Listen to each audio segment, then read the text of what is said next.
Hola a todos y bienvenidos una semana más a nuestro ciclo de webinars Take a Break for Your Brain, un evento patrocinado por PMM Business School, entidad perteneciente al grupo empresarial de PMM Innovation Group.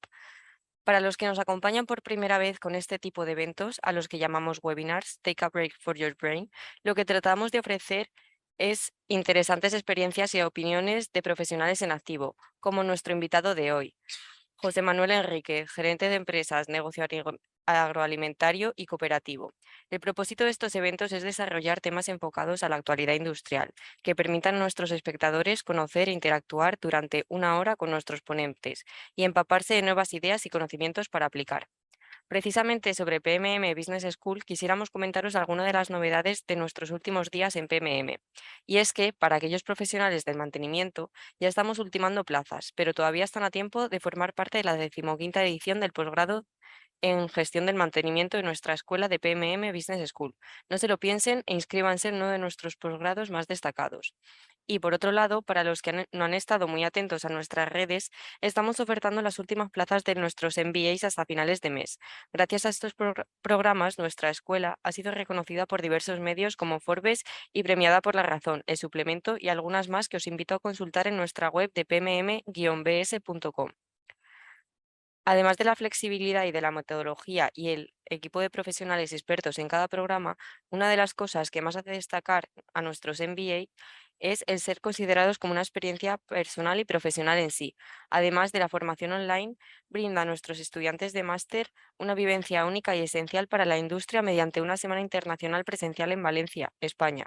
Una semana donde generar contactos internacionales y actividades outdoor diseñadas para aportar nuevas ideas y aprendizaje en torno a 4 puntos clave: innovación y transformación digital, sostenibilidad, change management y competitividad, o lo que es lo mismo, la búsqueda de nuevas oportunidades de negocio. Para aquellos interesados, esta experiencia es algo que integran en su costo 3 de nuestros 4 másters: MBA de gestión de activos, MBA de Facility Management y el MBA de Innovación y Experiencia Operacional. En cuanto al cuarto de nuestros MBAs, desarrolló experiencia de estrategias de proyectos de negocio, aunque no incluye semana internacional en su costo. Se trata de un programa ideal para aquellos profesionales con ambición por dar el paso más en la gestión de proyectos con el fin de generar valor en su compañía. De todos ellos ya nos encontramos en periodo de cierre y reserva de plazas para este año. Por lo tanto, para los que ya han contactado con nosotros, les sugiero confirmar cuanto antes a nuestro equipo sobre su interés. Y para aquellos que aún no han dado el paso, les invito a echar un ojo a nuestra web, donde verán más detalles y podrán conocer la experiencia de alguno de nuestros alumnos. Y bueno, precisamente esos 4 puntos que dan origen al diseño de esta Semana Internacional Innovación, Sostenibilidad, Change Management y Competitividad también son los mismos objetivos que mueven a PMM a desarrollar su Business International Tour de 2021, 22 y 23.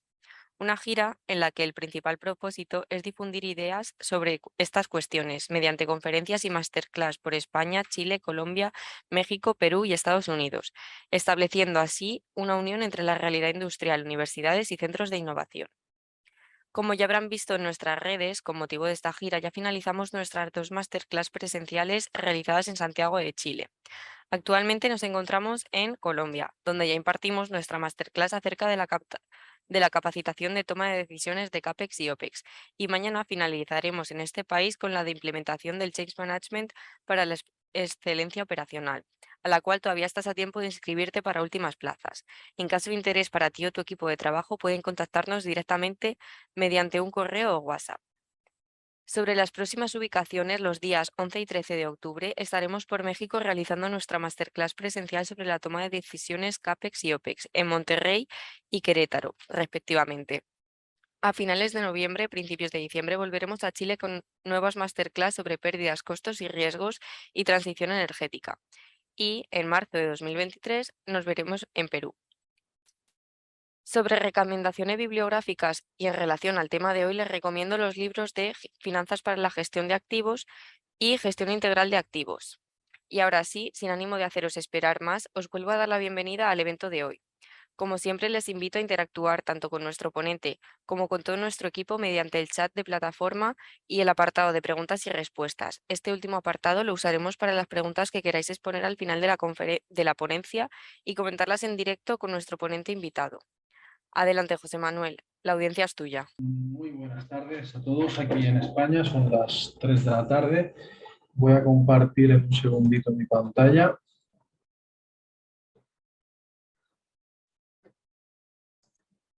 Vale, espero que se vea bien.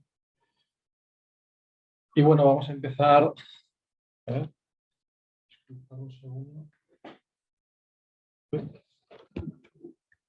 Vale, genial. Nada, bienvenidos a este webinar. Soy profesor también de lo que es el equipo de formadores y de profesores de PMM. Mi labor principal en mi puesto de trabajo, soy gerente de negocio agroalimentario y de empresas. Básicamente, pues me dedico a análisis de proyectos de inversión por parte de las empresas y, bueno, también colaboro dentro de lo que es mi entidad, pues dentro de la Escuela de Negocios, que tiene varios apartados, como es Alimenta, como es la Escuela de Formación Financiera de Activo y bueno, y alguna cosita más que va surgiendo.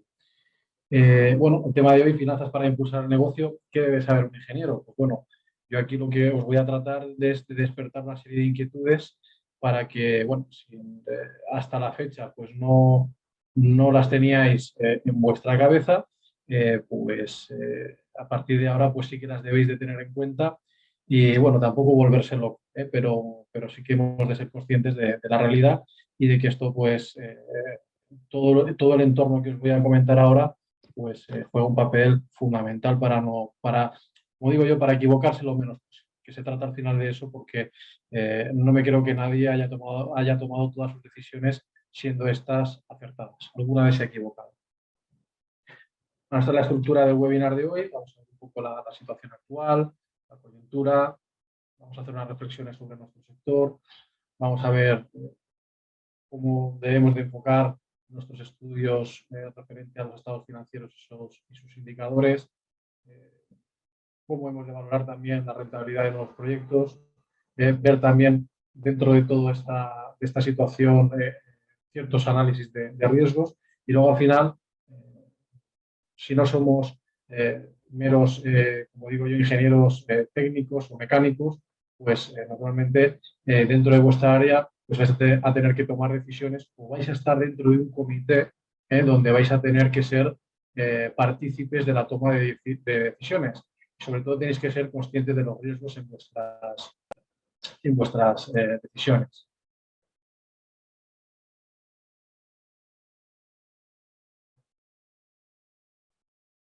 Si esto me hace caso.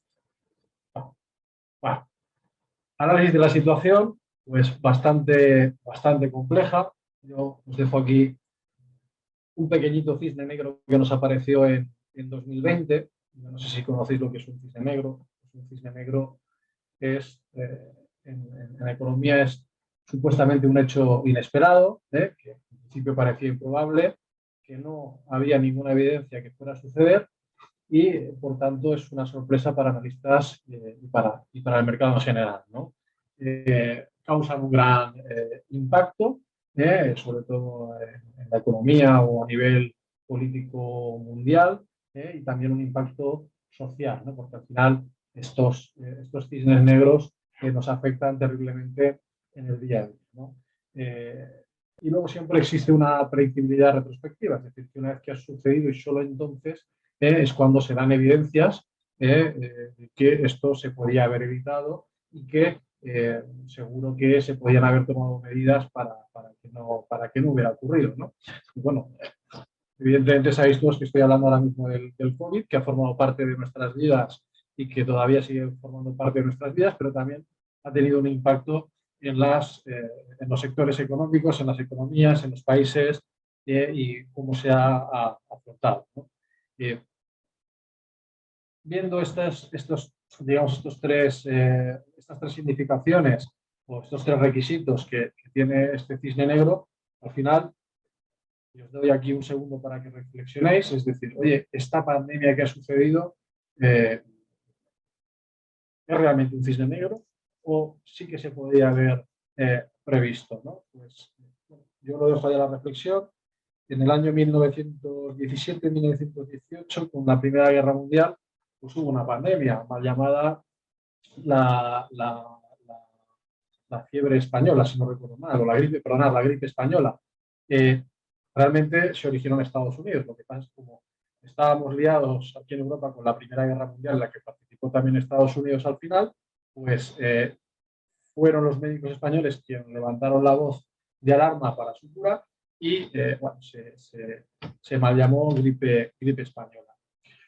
Esto es un mapa, digamos, de riesgos y de impactos y de severidad que se realiza en el Foro Económico de Davos en el año 2020. ¿Vale?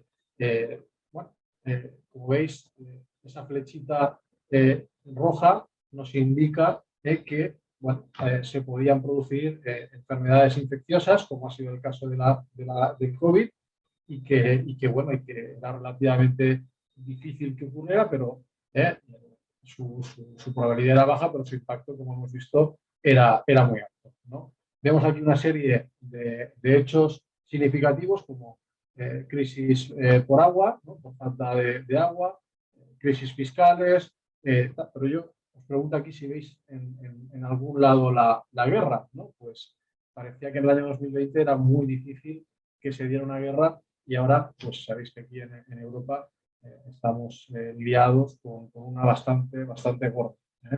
El tema de Ucrania y de Rusia. Pero bueno, al final, podemos hablar de que ha sido otro cisne que pensábamos que no nos íbamos a encontrar y que realmente ha vuelto a aparecer, ¿no? Este tema. Bueno, ¿nos podemos proteger de ese cisne negro? Pues de ahí nos sale un interés, o sea, un interesante debate a nivel político, empresarial y social, ¿no? Sobre todo, en este momento estamos hablando de la empresa, ¿no? Como hemos visto en la diapositiva anterior, aunque no sean cisnes negros porque están identificados esos problemas y se pueden dar, pues si intentamos cubrirnos de todo, pues la factura se multiplica, ¿no? Es muy difícil estar, digamos, protegido ante todo esto, ¿no? En el año 2022, como os he comentado, pues nos aparece otro cisne que es la guerra, totalmente en principio inesperada. O sea, el único que la tenía clara era el presidente de Rusia, Vladimir Putin, y nos ha metido en un lío bastante gordo sin haber salido todavía de COVID. Venimos de 2008 de una crisis financiera pues, que ha hecho época. Hemos estado prácticamente 12 años, 14 años, bueno, 12 años superando la crisis la crisis subprime, la llamada del ladrillo, justo cuando estábamos a punto de salir. Sobre todo hablo desde el punto de vista de las entidades financieras, donde bueno, hemos hecho un esfuerzo sobrehumano y que todavía lo seguimos haciendo y que lo vamos a hacer para crear entidades más robustas y más resistentes a las crisis. De hecho, con el COVID lo demostramos, fuimos parte de la solución y no del problema. Conseguimos canalizar todos los fondos de ayuda hacia empresas y familias y así salvaguardar, digamos, el bienestar social en principio y también el bienestar empresarial y, por tanto, el bienestar de los diferentes países. Y ahora se nos presenta esta guerra que ha hecho tambalear uno de los cimientos que posiblemente pues, teníamos en estos últimos años, que era el tema del control de costes, ¿no? Más o menos los costes los teníamos medianamente controlados y esto pues, ha hecho saltarnos por diferentes factores que iremos comentando. Veníamos de economías en el año, por el COVID, desde el año 2020 hasta el año 2022, que venían muy tocadas.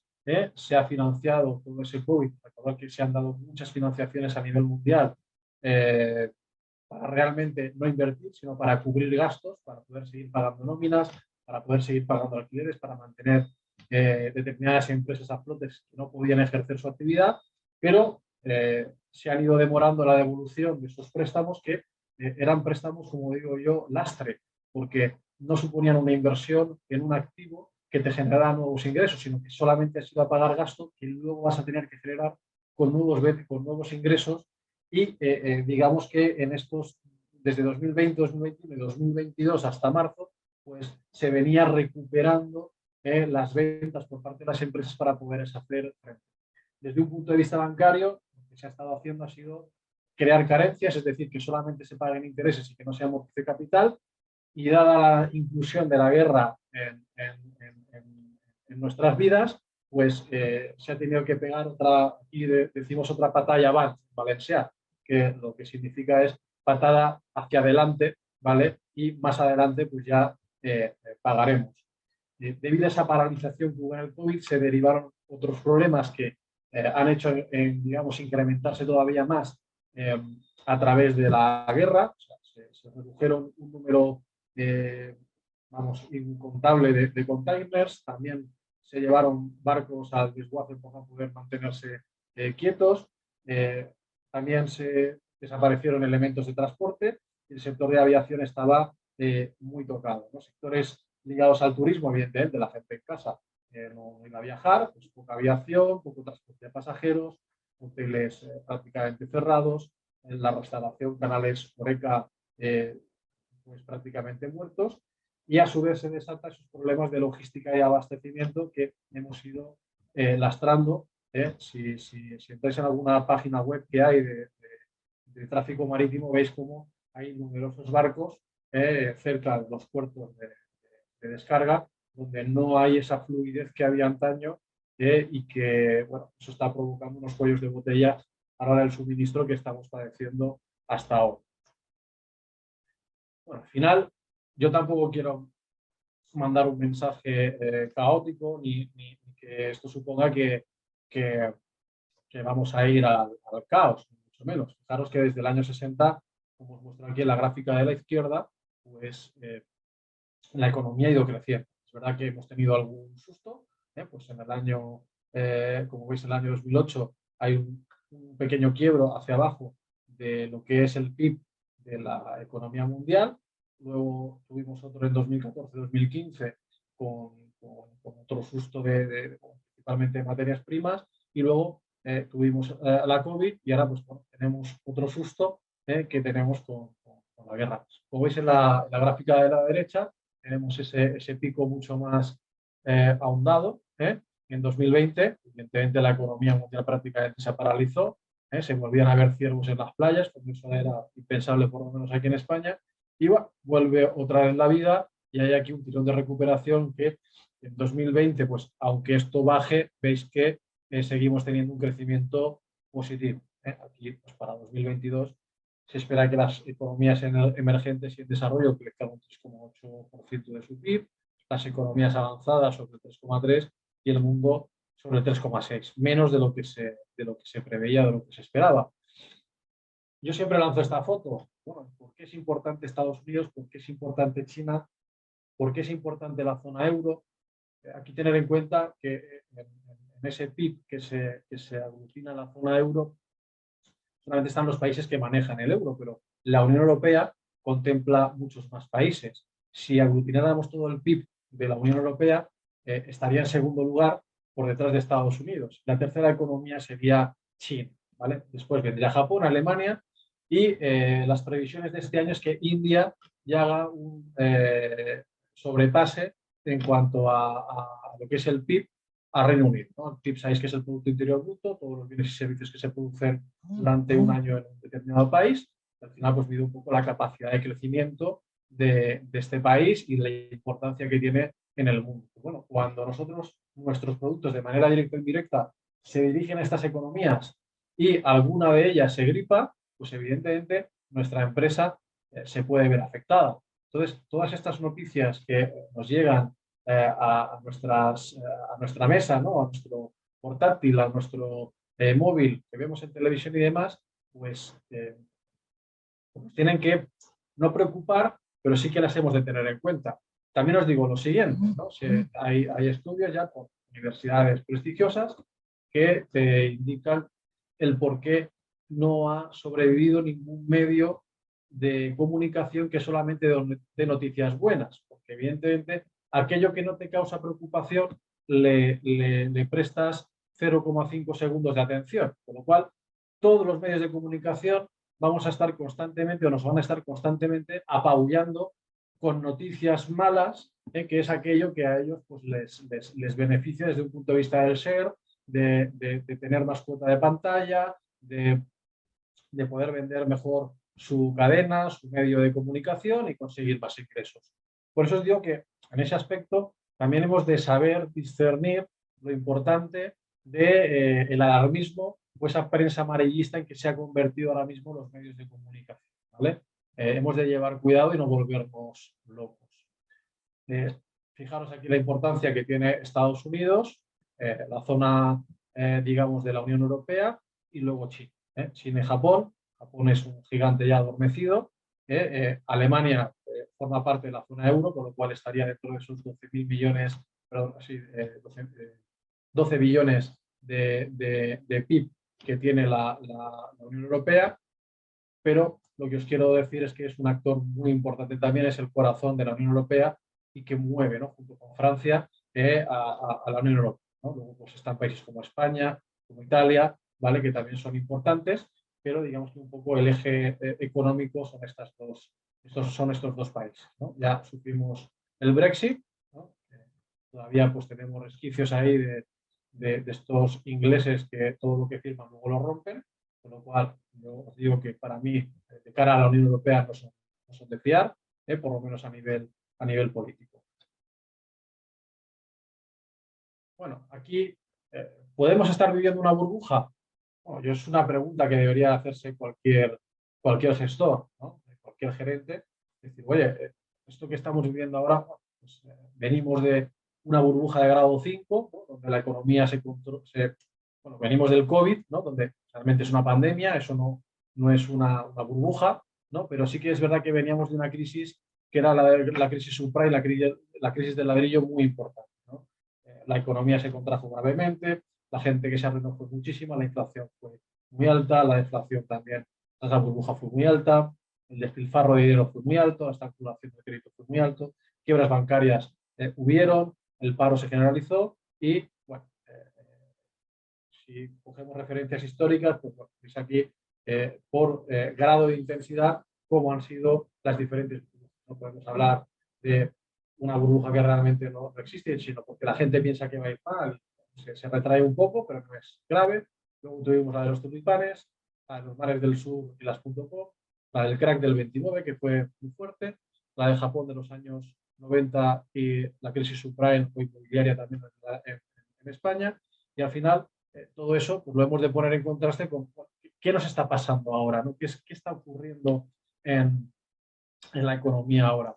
Bueno, veníamos ya de un encarecimiento de las materias primas, ¿no? Esa falta de logística, de entrega, por culpa del transporte, pues ya había encarecido algo las materias primas, ¿no? Incluso se comentaba y se hablaba de que bueno, habían clientes que se estaban dejando de servir más allá del precio porque no había suministro, ¿no? Estaban los puertos colapsados.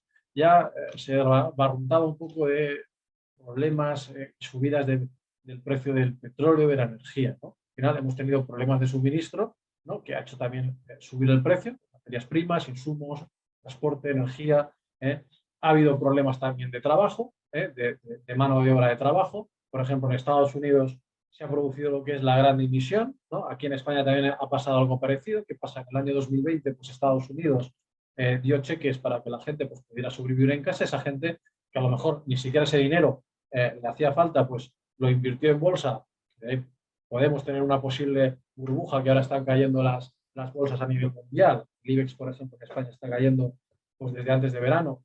Y la gente se ha quedado en casa y prefiere escoger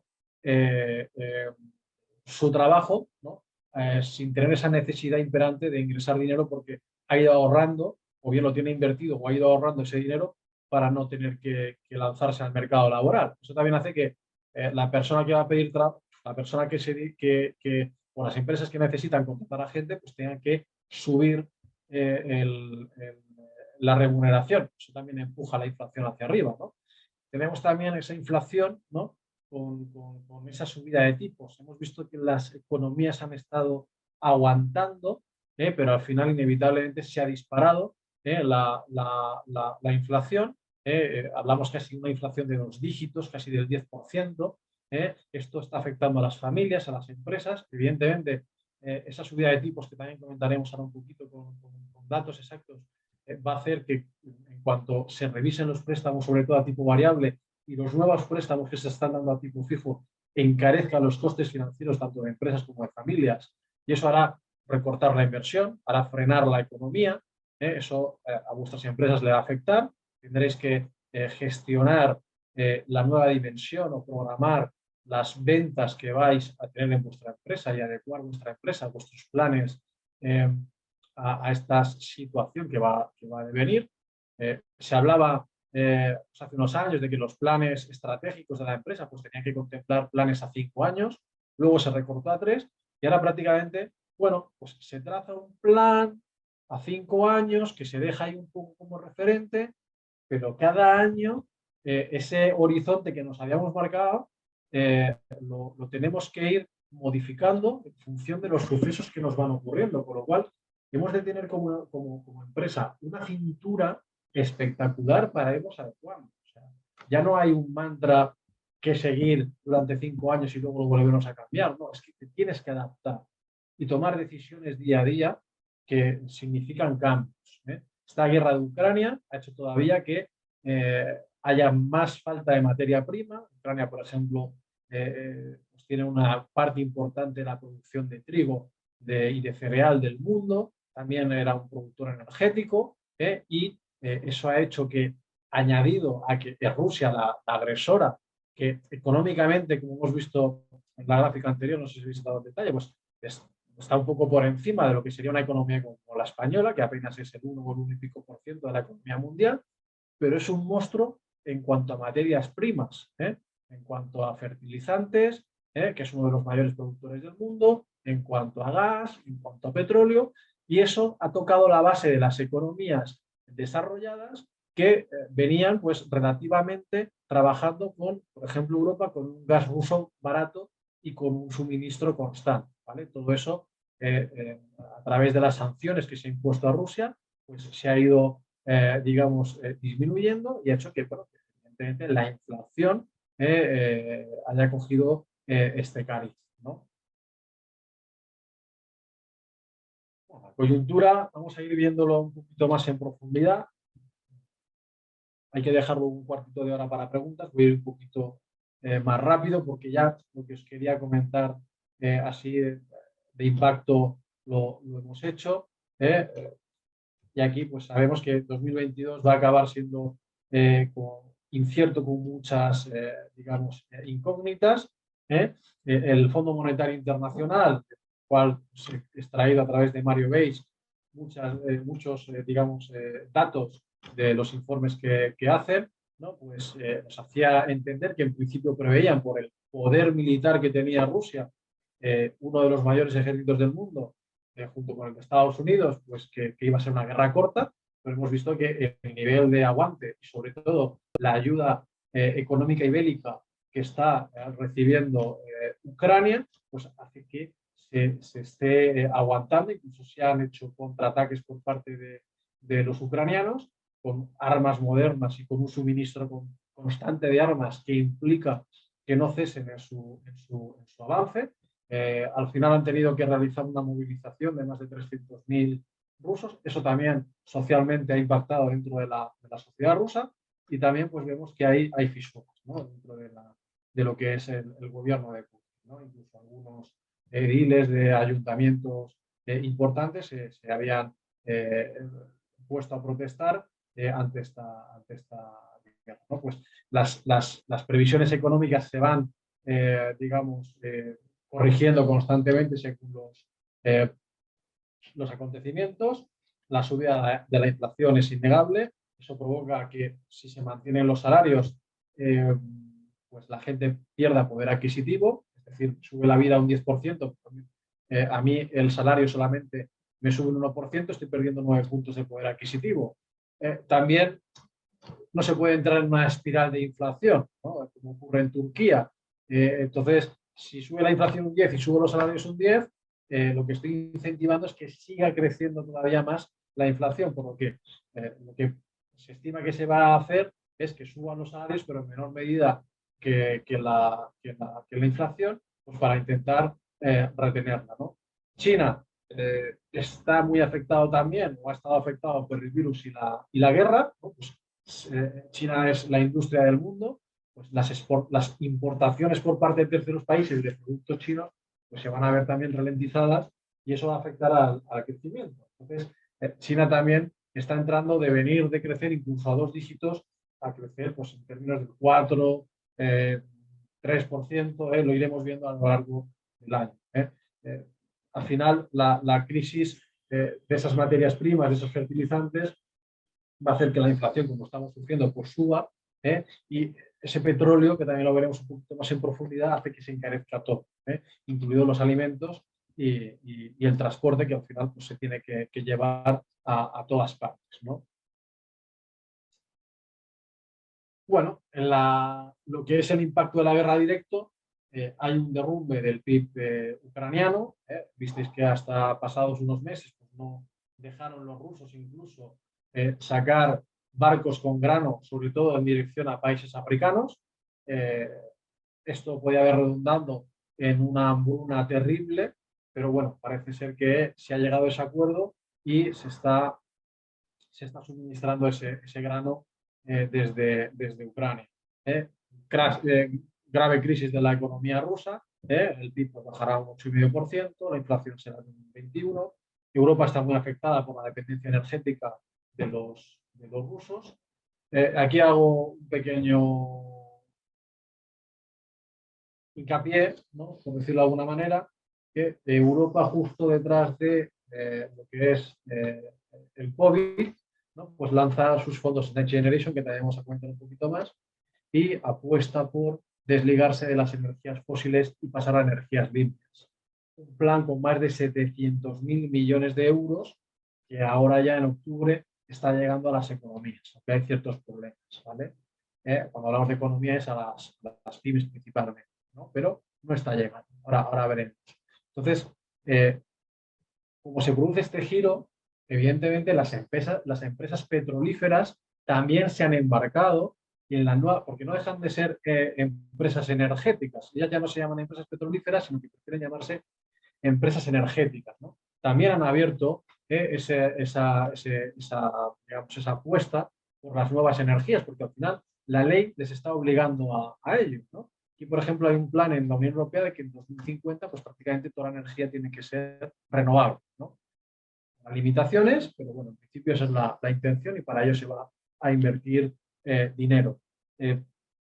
Eso que ha hecho que inviertan en estos nuevos tipos de energías y, sin embargo, se hayan dejado de invertir en nuevas prospecciones de petróleo y de gas, que, bueno, con esa retirada del gas ruso y esa retirada también del mercado energético de Ucrania, pues ha provocado un cuello de botella que ahora, por ejemplo, sabéis que los gasoductos Nord Stream 1 y 2 los han saboteado, o sorpresa, ¿quién habrá sido? No hace falta que diga nombres, y ya se ha terminado de rematar para Alemania y de cara al invierno, pues el hecho de dónde vas a sacar la energía, ¿no? China también va a crecer menos y preocupa el aumento de precios de los alimentos en países pobres, ¿no? Hombre, no creo que haya una guerra de alimentos siempre y cuando pues tengamos, a lo mejor el continente más débil desde mi punto de vista es África, que lo podemos ir suministrando, ¿no? Esto va a suponer, vosotros que posiblemente estéis en empresas internacionalizadas, el fin de la globalización. Podría ser, sería mal, ¿no? Al final la globalización nos ha hecho que crezcamos, ¿no? En general, todas, como habéis visto en la gráfica anterior que os he mostrado, durante un largo periodo de tiempo, la economía mundial, ¿no? Solo Estados Unidos o China pueden ser superpotencias en estos 20 años que viene ahora en adelante, y dependerá quién lidere esta cuarta o quinta revolución industrial, esta revolución digital que viene ahora, que ya se está implantando, ¿no? Hay un cambio del modelo militar en Europa, importante. Esta amenaza de lo que es el ejército ruso ha hecho que economías que no invertían tradicionalmente en armamento, como Alemania, que viene de una Segunda Guerra Mundial que les marcó mucho, Italia, Francia, Reino Unido, España, Portugal, aumenten su dotación, ¿vale? Para lo que es el ejército, ¿no? Para dotar el ejército y renovación. era algo que venía exigiendo la OTAN desde hacía mucho tiempo, incluso por Donald Trump. Lo que pasa es que, como no existía esa chispa que ha saltado con la guerra, ahora mismo, pues, todo ese sector armamentístico, pues, vive una revolución de la mano de, por un lado, suministrar armas a la reciente guerra y, por otro lado, renovar. Ya ha dicho Alemania que va a invertir 100.000 millones de euros en renovar todo su ejército y todo su armamento. Es verdad que, a pesar de ser una economía pequeña, el presupuesto que destina Rusia a armamento es muy potente. Sí que es verdad que la Unión Europea, juntando todos los países, es muy superior el presupuesto que tiene en defensa que Rusia. Pero ahí tenemos la amenaza nuclear, ¿vale? Eso sí que cambia un poco la política, ¿vale? La situación. La geopolítica ha cambiado, ¿no? La inflación vuelve a ser un dolor de cabeza desde, o sea, hace 30 años que no ocurría esto. Puede volver el proteccionismo, esto sería malo. Ya vemos movimientos de extrema derecha que ya pues han estado que están en Brasil, por ejemplo. Aquí el fin de semana ganó la representante de la extrema derecha, Meloni, en Italia, primera presidenta italiana de la historia, pero bueno, no ha dicho nada de salir de la Unión Europea, no ha dicho tal, pero sí que es, de momento, un mensaje de extrema derecha, ¿no?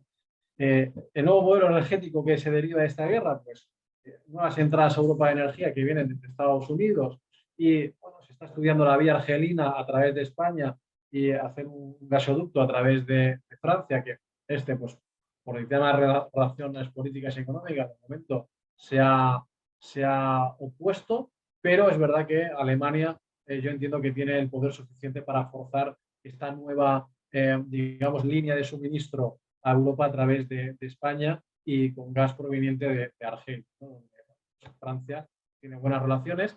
Es verdad que Argelia se había eh, apegado mucho, se había acercado mucho a Rusia, sin embargo Marruecos estaba muy cerca o está muy cerca de Estados Unidos, con lo cual ahí tenemos una guerra fría, por llamarlo de alguna manera, ¿no? Una guerra indirecta entre también Estados Unidos y Argelia, lo cual pues también puede crear cierto recelo por parte de Francia, que volvió a retomar relaciones con Argelia recientemente para intentar, digamos, quitarle la silla que le había quitado previamente en Rusia.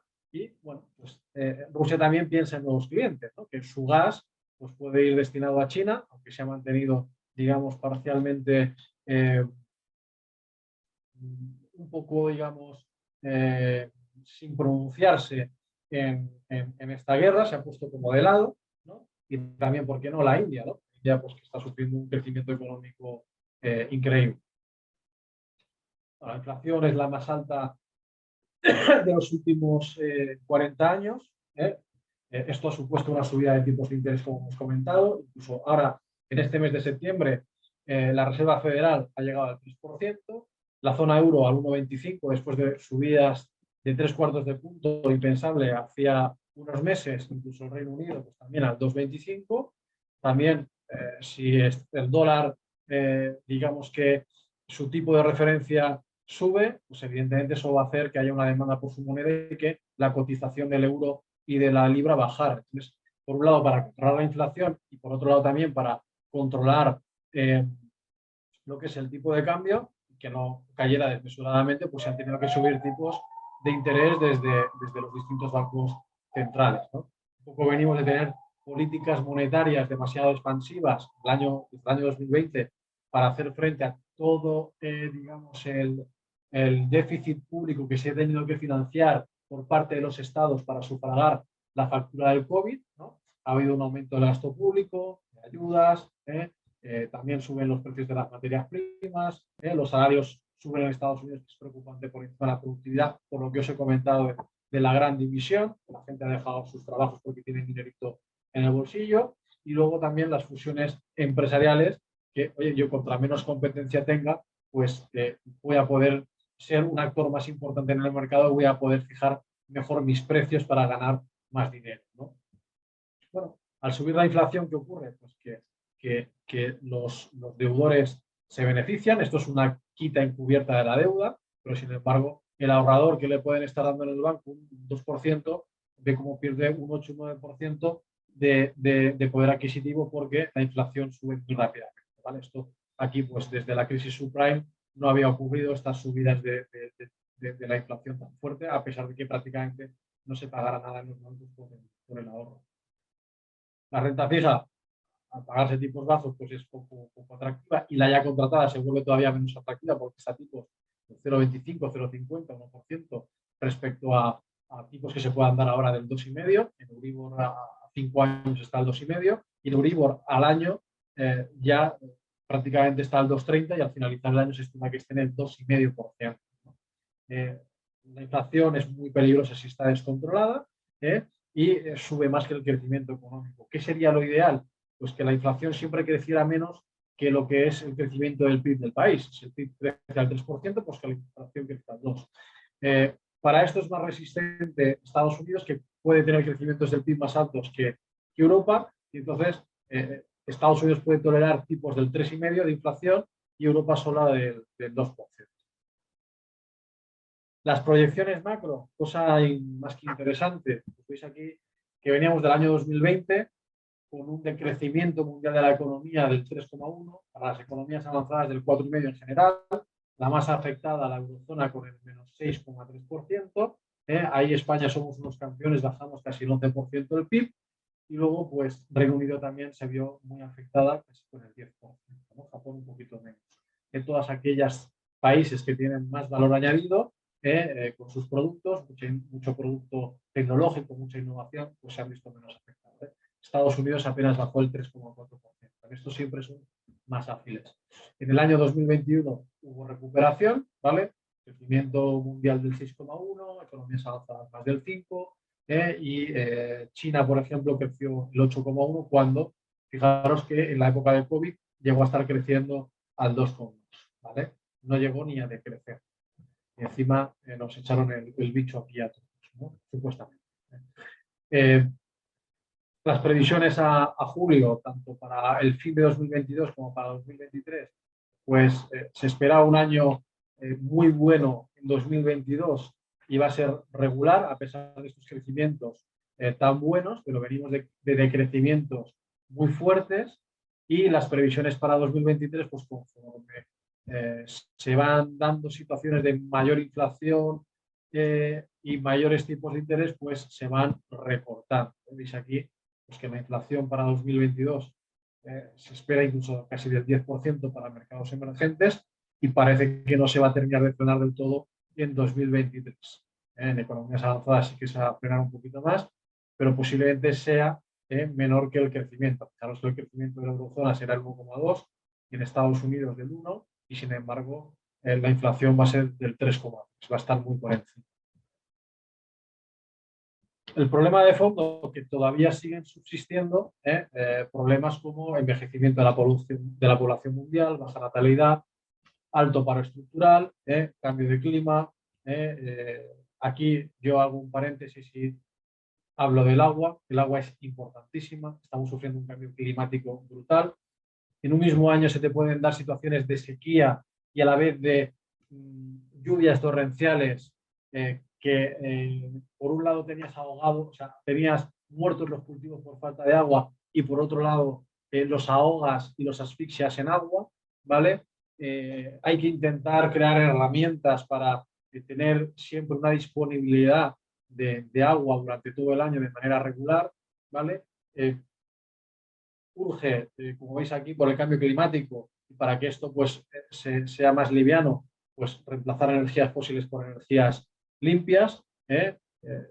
Ahora mismo con esta situación pues se ha visto beneficiado a Estados Unidos, que al no llegar el gas ruso a Europa, pues aunque nos resulta mucho más caro, pero es el que nos está ahora aportando gas y petróleo a Europa, con lo cual está ganando mucho dinero. La deuda de los gobiernos, incluida la deuda pública y el déficit fiscal, pues ha hipotecado a nuestros hijos. España, por ejemplo, ya tiene el 120% del PIB de deuda, es decir, debemos más de lo que generamos en un año. Para que os hagáis una idea, pues una deuda, digamos, razonable es el 60% del PIB. Y si suben los tipos de interés, que están subiendo por el aumento de la inflación, pues vamos a tener un problema, sobre todo en las familias de clase media, que no van a poder hacer frente al pago de las hipotecas. Ya la presidenta de la Unión Europea, von der Leyen, ya dijo que, bueno, sabemos que vamos a hacer sufrir a muchas familias, pero sufrirían muchas más familias si no tomáramos las medidas que estamos tomando, ¿no? Todo eso también en un marco de digitalización, de robots, de entrada de la inteligencia artificial, que inexorablemente tenemos que seguir trabajando en esa línea para no quedarnos atrás. Voy a hacer aquí un pequeño hincapié en el futuro de Asia y Latinoamérica y luego ya vamos a ir, digamos, como yo creo que lo hemos comentado en general, vamos a ir al mundo de la empresa y a comentar una serie de cosas brevemente. China va a crecer poco, casi el 3%, por esa dependencia del virus y de la dependencia con Estados Unidos y Europa de lo que ellos producen.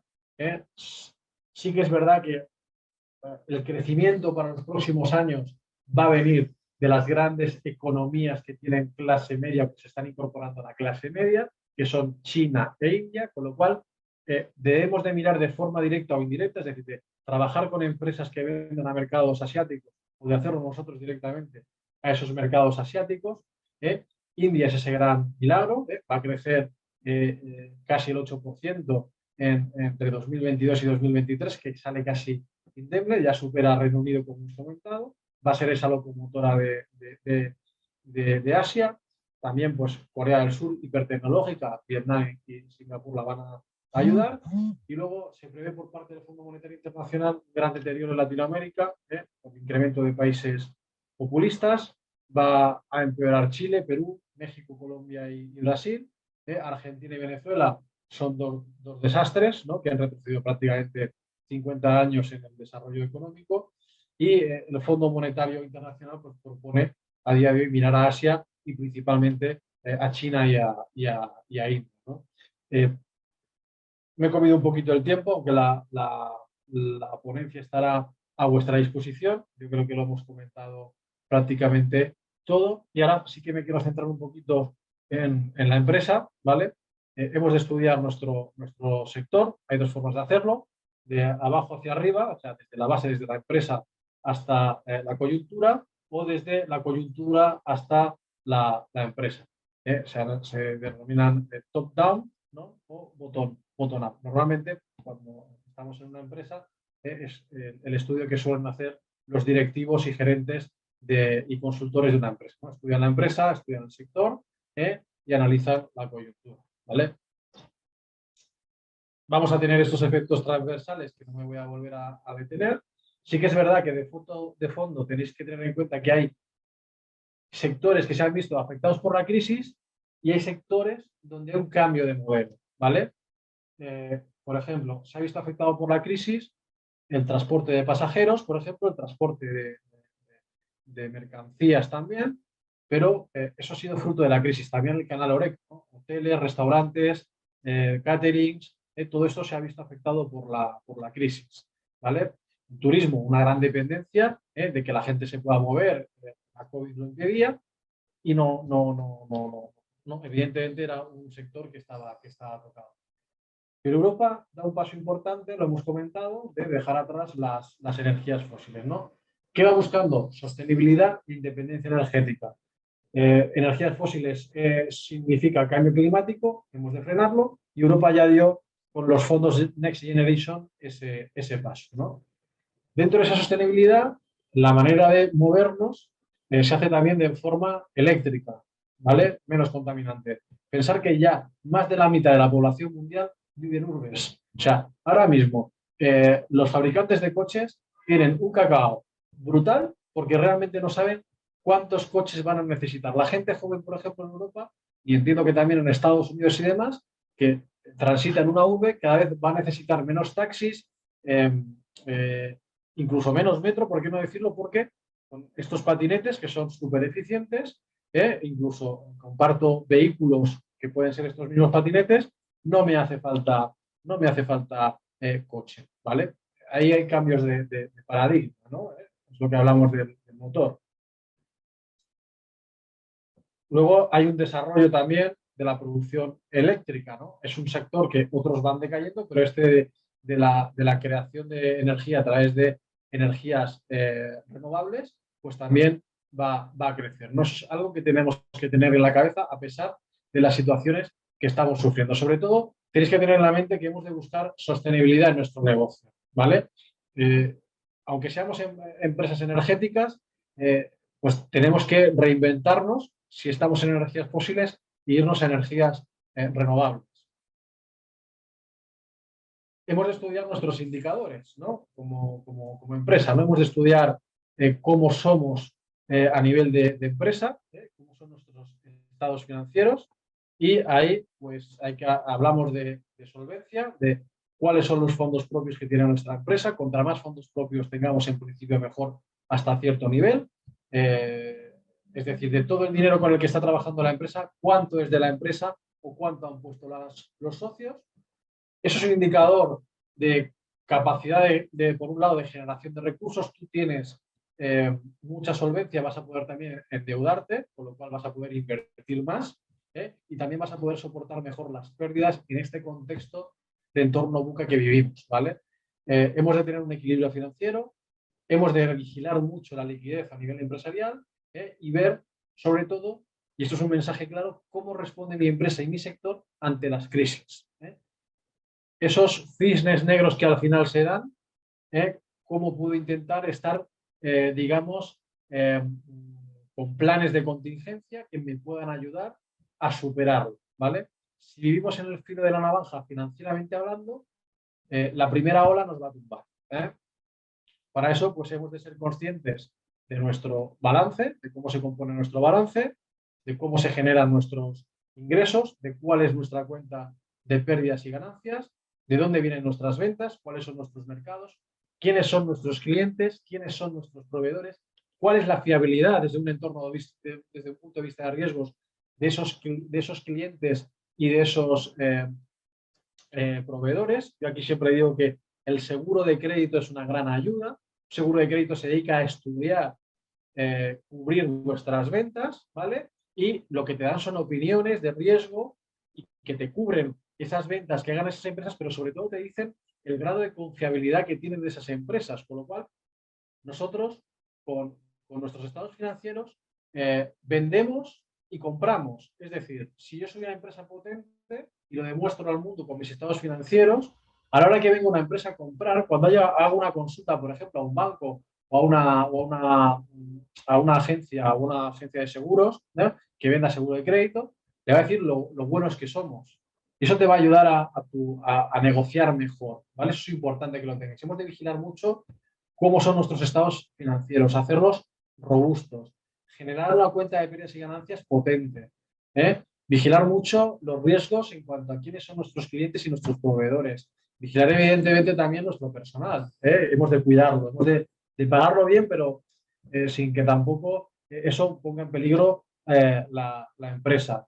Yo siempre digo que falta una contabilidad de costes. Nos fijamos muchas veces en la contabilidad financiera, que va muy dirigido a administraciones públicas, a acreedores, inversores, a entidades rectoras de mercados, ¿no? y a stakeholders en general, ¿no?, que estén interesados, donde se trata de dar una imagen fiel, y bueno, se genera a través de un plan general contable internacional, ¿no?, por las mismas. Esto es importante, no, esto es importantísimo que demos una buena imagen por lo que os he comentado. Pero a nivel interno, a la hora de trabajar vosotros, tenéis que tener una herramienta de costes que os diga cómo os van a afectar en cada momento la subida de tipos de interés, la subida de los commodities que podéis tener, la subida de energía, y ver cómo vuestra cuenta de resultados se ve afectada. Y entonces tomar medidas o intentar anticiparse a las medidas, o sea, intentar anticiparse a la situación que se puedan dar y tener preparadas esas medidas para implementarlas. Esto al final es una cuestión de planificación. O sea, yo no puedo esperar a que me den la torta. O sea, yo tengo que primero poner la mano antes de que me den la torta para que esa torta que sé que me voy a llevar o que me puedo llevar sea lo más liviana posible, ¿no? Dentro de esta situación, la empresa sigue en funcionamiento. O sea, no podemos parar. Tenemos que ingresar nuevos proyectos para adaptarnos precisamente a esta realidad y que cada vez es más rápida. O sea, cada vez los cambios se producen en menos tiempo. Entonces, hemos de analizar bien nuestros proyectos, ver cuál es el valor que aportan a nuestra empresa, ver cuál es su coste, ver cuál es el valor actual neto de una inversión que vamos a hacer, y he de fundamentar la entrada de aquellos nuevos proyectos por el valor añadido que va a reportar a la empresa, no porque sea más bonito o menos bonito, y he de vigilar siempre que esos proyectos pues, no pongan en peligro a la empresa, que cumplan la normativa y que vaya siempre en pro de generar un beneficio que nos haga más robusta la empresa, ¿vale? Yo a veces hay que poner una balanza, ¿no? Yo soy una entidad de riesgo y yo los préstamos que sé que vendo muy caros, o aquellos productos que son muy rentables, posiblemente esté corriendo más riesgo de impago, ¿vale? Eso también os lo tenéis que plantear vosotros, tenéis que hacer ese análisis de riesgo. O sea, no solamente podemos pensar en vender y en crecer, sino también hemos de gestionar los riesgos para buscar el equilibrio y ser lo más resistentes posible en cualquier situación. Hay riesgos económicos, riesgo de generación de resultados de la empresa, es decir, de beneficios, de su gestión, de un mercado de competidores, del gusto de los competidores que pueda cambiar, de riesgos tecnológicos, cámaras, por ejemplo, analógicas han pasado a digitales, imaginar dónde están las empresas que fabricaban los carretes, riesgos financieros, donde hay muchas fluctuaciones de mercado y más ahora, antes era un mercado más calmado, ahora tenemos riesgo de tipo de cambio, de tipo de interés, riesgo de crédito, ahora las entidades financieras miramos en épocas de crisis muchísimo el riesgo que vamos a dar. Al final vosotros estáis en la gerencia, tenéis que hacer una toma de decisiones en un entorno VUCA. Y esto ya se viene viendo desde hace un tiempo, pero ahora más que nunca se ha demostrado que es así. Estamos en un entorno volátil, donde los cambios se producen cada vez a mayor velocidad, los escenarios son inestables, inesperados, y continuamente está ocurriendo esto y no sabemos las duraciones. Hemos tenido el COVID, hemos tenido ahora la guerra, estamos en constante incertidumbre, ¿no? Estamos en un contexto incierto, ¿no? Falta de previsibilidad y se van incrementando esta serie de situaciones, ¿no? Estamos en un mundo complejo, los problemas cada vez son más complejos, confusión de las soluciones y desconcierto en el entorno en que operan las organizaciones, disponemos de más información que nunca a través de Internet, por ejemplo, y no sabemos cómo utilizarlos en un mundo multipolar, multilateral, multicultural, hipertecnológico y luego ambiguo. Por ejemplo, no sabemos lo que piensa China de Occidente y nos queremos dirigir a un mercado chino. Hay una falta de claridad que da pie a interpretaciones diversas y pues iguales condiciones pueden provocar consecuencias diferentes, ¿no? Aquí os pongo como ejemplo mi negocio, ¿no? Donde yo estoy, en la banca, ¿no? Pues damos operaciones de riesgo, que son operaciones de financiación, prestamos un dinero a corto, medio y largo plazo, dependiendo del tipo de operación. Hay garantías personales o complementarias, pues una hipoteca, una pignoración de unos fondos. Hacemos un análisis de los estados financieros y de los riesgos, la solvencia, la liquidez, la capacidad de pago, y luego los concedemos en principio pensando que la operación se nos va a devolver, pero durante la vida de la operación pues pueden ocurrir múltiples circunstancias que pueden hacer que la empresa nos impague, ¿no? O sea, cuando tomamos las decisiones, pues hemos de intentar tener la máxima información en ese momento y que se cumpla esto, ¿no? Que haya solvencia, que haya liquidez y que haya capacidad de pago. Entonces, nuestras decisiones en un entorno VUCA, pues tener en cuenta que siempre va a haber riesgos, ¿no? En esa toma de decisiones. Hemos de intentar hacer análisis 360, haciendo comités, sin que esto se vuelva, dice, si quieres ir rápido, ve tú solo, y si quieres ir lento, crea un comité. Pero es que nuestras empresas cada vez son más multidisciplinares. Entonces, hemos de tener expertos en esa mesa de decisiones que nos ayuden a tomar la mejor decisión posible. Y al final no se trata de acertar siempre, sino se trata de errar lo menos posible.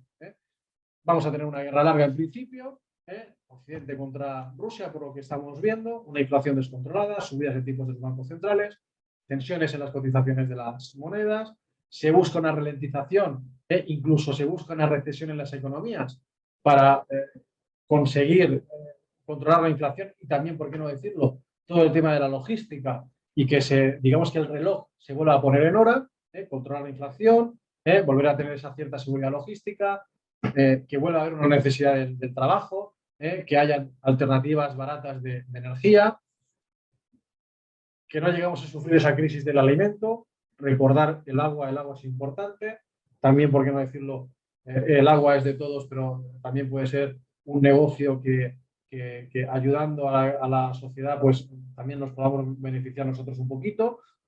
Y previsiblemente pues va a haber contracción de las economías, de la recaudación de impuestos, mayores déficits a financiar, que hay de las ventas. Tenemos mucho con lo que lidiar y antes por lo menos teníamos los costes controlados y ahora pues va a ser otra incerteza más con la que vamos a tener que jugar. Y hasta aquí, muchas gracias a todos. Espero que haya sido útil esta webinar y que os haya despertado, pues bueno, por un lado os haya aportado información nueva que desconocíais y os hayáis despertado ciertas inquietudes, ¿no?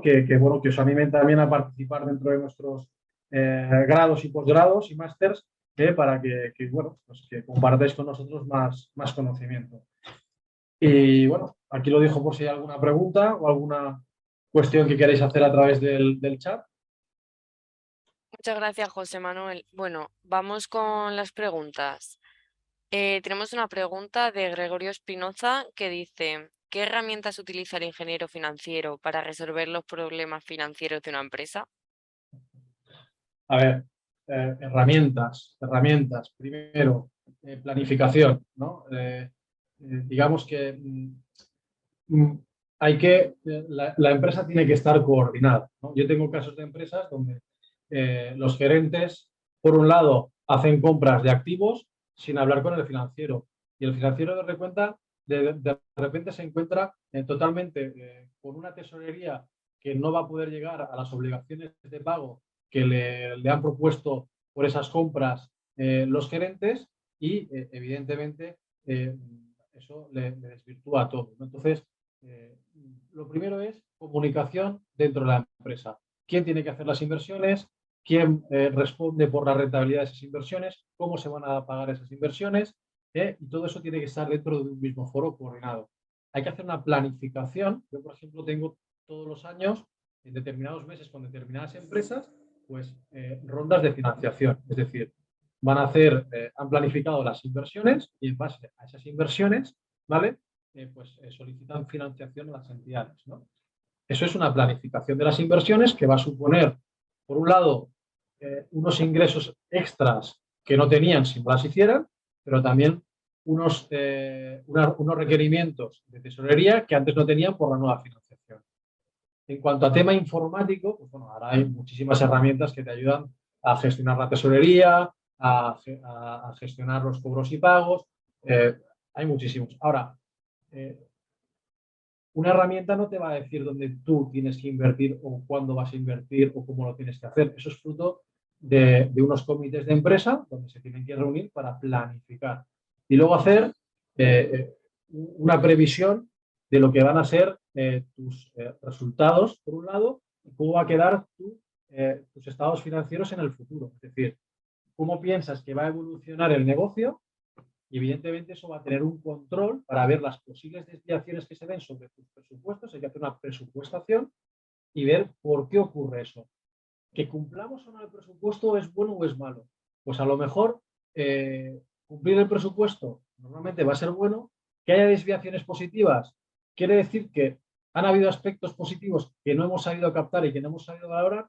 Y si está por debajo, a lo mejor tampoco es malo, es una situación de mercado, pero sobre todo hemos de saber las causas de por qué vamos por debajo en nuestra planificación y sobre todo hay que controlar. Entonces, todo esto, pues ahora mismo hay ERPs que prácticamente te integran todas las funcionales, tanto vertical, desde que, digamos, entra el producto hasta que se vende el producto, y horizontal, todo el tema de recursos humanos, etc., gestión, finanzas, etc., ¿no? Digamos que puedes tener una visión 360, pero sí que lo hay. Pero yo sobre todo es la coordinación entre las gerencias y los financieros. No sé si tenéis alguna pregunta más. Sí, Juan José Machuca pregunta: tengo claro que como ingeniero debo analizar situaciones reales para valorar su margen de mejora y aplicarlo en un proyecto a nivel de área, de mejora de procesos o a nivel empresarial. Pero, ¿cuáles serían los mejores indicadores en la toma de decisiones al momento de comprar un activo para mi organización? A ver, indicadores hay muchos y cada empresa pues, tiene los suyos. Al final, eh, eh, desde la contabilidad de costes, eh, pues, tienes el ROI, el ROCE, el ROA, pero lo que primero debemos de ver es la rentabilidad. ¿Cómo va a afectar esa rentabilidad que produce ese proyecto? Lo que hemos es de cuantificar, ¿vale? Pues a través de la BAN, por ejemplo, cuantificar cuál va a ser la aportación al resultado de ese proyecto. Entonces, hay veces que, bueno, nosotros en los cursos lo damos cómo poder cuantificarlo y cómo calcularlo para vender, entre comillas, dentro de tu área el proyecto que tú quieres hacer. Yo aquí siempre diferencio entre proyectos normativos, es decir, ha salido una normativa que me obliga a ejecutar este proyecto en cuanto a seguridad, sostenibilidad, protección del medio ambiente. Eso ahí no hace falta calcular nada. Por ley lo tengo que tener, o si no me van a sancionar y me van a cerrar la empresa. Y luego tengo las que aportan valor a la empresa. Esas son las que tengo que cuantificar, ¿vale? Eh, indicadores, pues, por ejemplo, hemos estado con diferentes empresas y les hemos buscado indicadores que les ayude a ver la mejora de su actividad. Pero eso ya se hace ad hoc, ¿vale?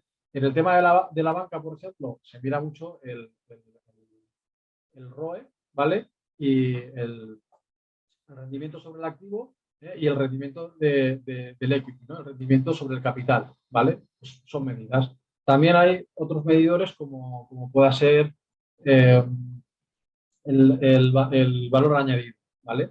Que bueno, tú coges un precio medio de un activo financiero relativamente seguro y lo comparas eh, con el rendimiento que te está dando tu proyecto, ¿vale? Y ahí ves un poco qué valor añadido respecto al mercado le estás dando. Oye, pues si el bono de referencia en Europa es el alemán y de una rentabilidad del 2, yo estoy ofreciendo una rentabilidad del 8. Pues le estoy ganando un 6% respecto a la rentabilidad mínima que está ofreciendo el mercado, ¿vale? Más cuestiones que tengáis. Bueno, pues por motivos de tiempo, que ya nos hemos pasado un poquillo de la Sí. hora, Bueno, nos despedimos, ¿vale? Muchas gracias a todos por habernos acompañado en un webinar más. Les invitamos el miércoles que viene al próximo y durante el día de hoy recibirán un correo con la grabación del evento, además de todas las recomendaciones mencionadas. Y muchísimas gracias a todos y nos vemos pronto. Muchas gracias, José Manuel. buenas tardes a todos.